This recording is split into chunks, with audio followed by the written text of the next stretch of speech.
Thoreko Alawiyah itu Fakih Mukodam itu kan silsilahnya sebenarnya baiat Thorekohnya ke murid dari Syekh Abu Madian gitu. Jadi punya harusnya apa Madianiyah Al-Madianiyah harusnya ke atasnya.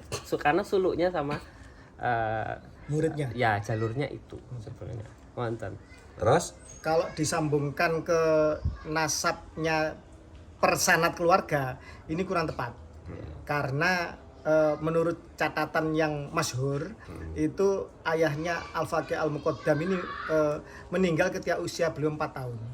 Jadi amat sangat sulit untuk dipercaya kalau anak umur 4 tahun ini jadi murid langsung rohaniah dari ayahnya yang sudah meninggal. Kan gitu. Karena kalau gini, ngapunten ya, ini juga kritik karena keluarga Al-Jailani juga gelisah. Jadi gini, saya pernah melakukan protes langsung ke Pimretnya Majalah Cahaya Nabawi, punyanya kalau nggak salah Ustadz Taufik Segaf ya. Itu Pimretnya waktu itu masih kakak iparnya namanya Habib Abu Bakar bin Hasan As-Segaf. Saya protes langsung waktu itu didampingi ayah angkat saya, Habib Husin bin Muhammad bin Ali As-Segaf tadi. Jadi waktu itu disebutkan bahwa makomnya Syekh Abdul Qadir Jailani itu masih jauh di bawahnya Al-Faqih Al-Muqaddam. Nah, Al-Faqih Al-Muqaddam itu pemimpin para wali mastur, Syekh Abdul Qadir Jailani pemimpin para wali masyhur.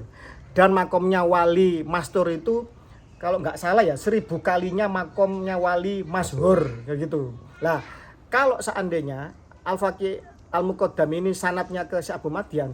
Syekh Abu Madian ini cucu muridnya Syekh Abdul Qadir Jailani. Lah, misalkan gini, panjenengan punya keturunan. Keturunan jenengan kemudian mengklaim bahwa nasabnya jenengan jauh lebih tinggi dibanding kakeknya Gus Fuad yang merupakan mursyid Thoriko Satoria. Sementara jenengan Khalifah Satoria yang sanatnya ke sini. Kira-kira kurang ajar nggak? Putra jenengan. Lah ini yang terjadi. Jadi Pak Alawi itu memproduksi sebuah. Ini tadi jenengan menyampaikan bahwa salah satu hal kenapa Syekh Abdul Qadir Jilani itu direndahkan seperti itu ada target untuk dalam tanda petik membunuh Syekh Abdul Qadir Jilani di Nusantara itu gimana itu? Karena Syekh Abdul Qadir Jailani ini kan sangat masyhur, membumi, manakibnya, ajarannya, keturunannya sebenarnya kan. Kita ini kan mengenal rotib kan baru, mengenal Al-Faqih Al-Muqaddam kan baru. Ya kan yang dulu kan kita bacakan manakib Syekh Abdul Qadir Jailani, Qutbur Robbaninya Sultanul Auliya Syekh Abdul Qadir Jailani. Lah ini dengan Al-Faqih Al-Muqaddam ditonjolkan, Syekh Abdul Qadir Jailani seolah direndahkan. Ini kan seolah ingin menghabisi karakternya Syekh Abdul Qadir Jailani. Karena targetnya apa secara politis itu? Ya agar Pak Alawi lebih unggul dibanding kiai-kiai yang keturunan Syekh Abdul Qadir Jailani. Ya termasuk Thoreko Samaniyah itu kan diambil dari Syekh Abdul Qadir Jilani. Jailani juga. Iya gitu. Karena jadi, ini Sultanul Auliya banyak percabangan Thoriko yang melalui Syekh Abdul Qadir Jailani. Kalau ini Syekh Abdul Qadir Jailani makomnya di bawahnya Al-Faqih Al-Muqaddam. Dihabisi. Maunya itu Thoreko itu cuma Alawiyah tok gitu yang ya. paling tinggi kan itu. Padahal itu malah kalau dari segi genealogi sanat itu sanatnya malah nggak mutabar itu ya berarti. Nah, artinya ada terputus juga. Memang mereka ahli terputus ini. Ya. Seandainya Al-Faqih Al-Muqaddam ini kemudian memang ke Syekh Abu Madian dengan jujur kemudian sanatnya ke sana tidak ke bapaknya, tidak ke ayahnya, maka tetap beliau adalah pengikutnya Qadiriyah, mengikuti Syekh Abdul Qadir Jailani secara thoriko. Nah, ini yang harus diluruskan oleh publik. Dan ini saya yakin mewakili kegelisahan semua keturunan Syekh Abdul Qadir Jailani yang ada di Indonesia dan mungkin dunia. Ya. Karena ini klaim ini kan juga harus diluruskan. Sebenarnya siapa muridnya siapa ini kan dengan tawadhu ini kan akan barokah. Ya. Kalau kemudian mencoba untuk menegasikan, merendahkan satu dan yang lain, apakah ini akhlak yang diajarkan di dalam tradisi keguruan keilmuan di dalam Islam? Kan tidak. Guru harus dimuliakan kan itu. Jadi intinya itu gini ya, Thariqat Alawiyah yang dimulai dengan Faqih Al-Muqaddam itu sebenarnya kan berapa generasi dari Syekh Abdul Qadir Jilani, dan sebenarnya secara jujur itu sumbernya kan Syekh Abdul Qadir Jilani gitu.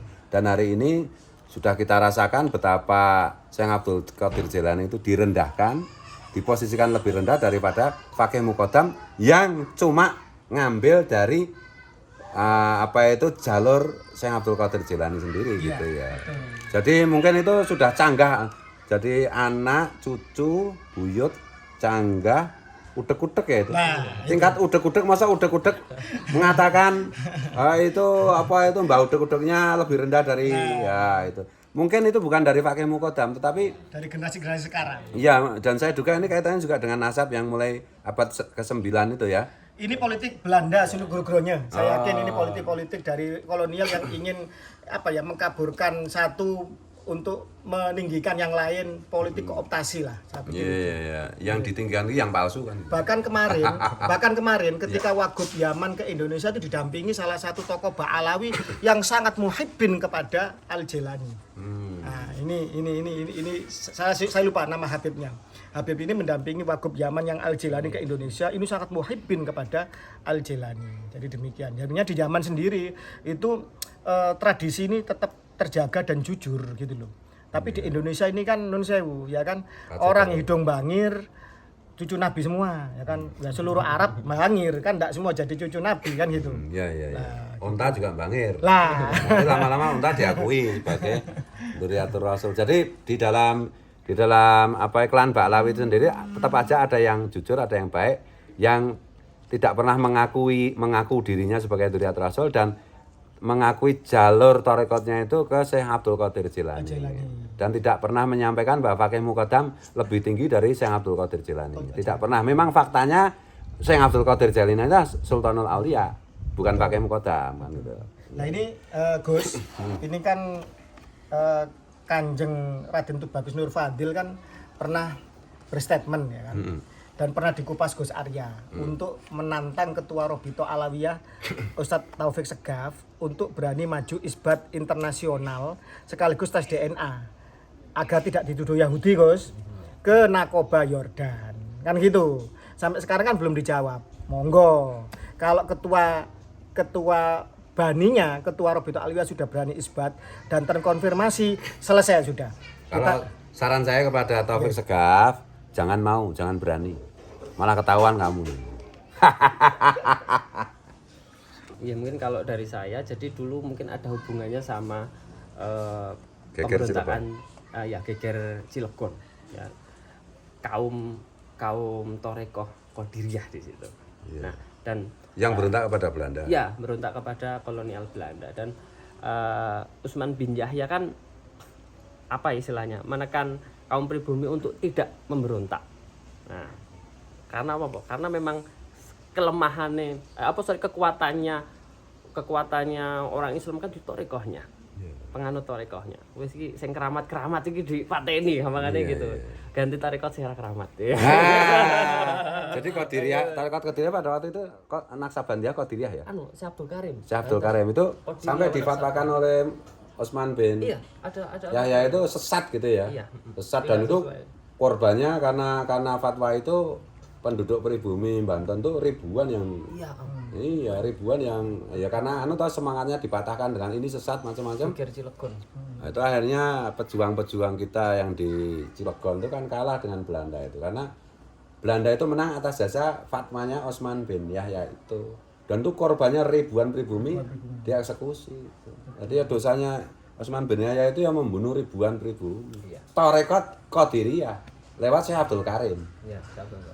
Ya, dan itu Syekh Abdul Karim itu kan request dari Syekh Nawawi Al-Bantani. Nah, itu kalau Syekh Nawawi Al-Bantani itu kan muridnya putra dari Datuk Kalampean. Nah, itu jadi ini semua Nusantara itu saling terkait kok. Satu saudara semua, Gus. Iya, satu saudara, satu jadi sanat. Kesultanan Nusantara, Bani Wali Songo ya kan, dengan pondok-pondok pesantren ini ya kan, itu antara umara ulama ini sebenarnya terjadi kekerabatan. Ada hubungan darah. Ada hubungan darah. Seperti misalkan gini, Bani Mataram kita, ya kan gitu kan. Dengan Sunan Giri ada dari Raja Handayaningrat, istrinya Sunan Giri. Dengan Sunan Kudus, istrinya Pakubuwono II.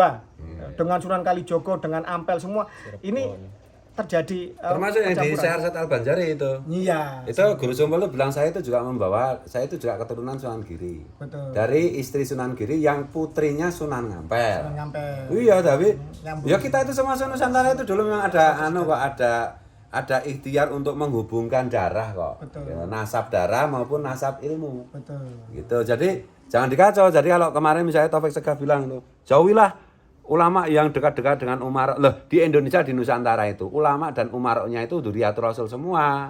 Nanti kalau Mbak Alawi jadi umara lain lagi nanti fatwanya itu pasti. Ya tak? Jangan membohongi umat lah. Kalau bicara soal agama harus apa adanya, harus jujur untuk kepentingan umat. Tidak boleh untuk kepentingan politik. Gitu loh.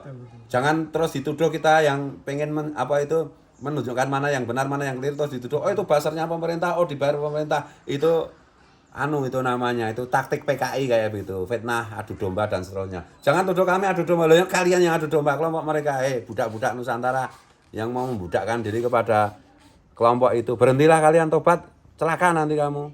Iya toh?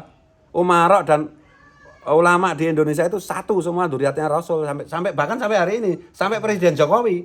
Itu nanti kalau kita trace nasab nasabnya lewat DNA itu sambung juga ke Rasulullah lewat Wali Songo, ojo salah gitu loh. Nek neng kene pokoke keras.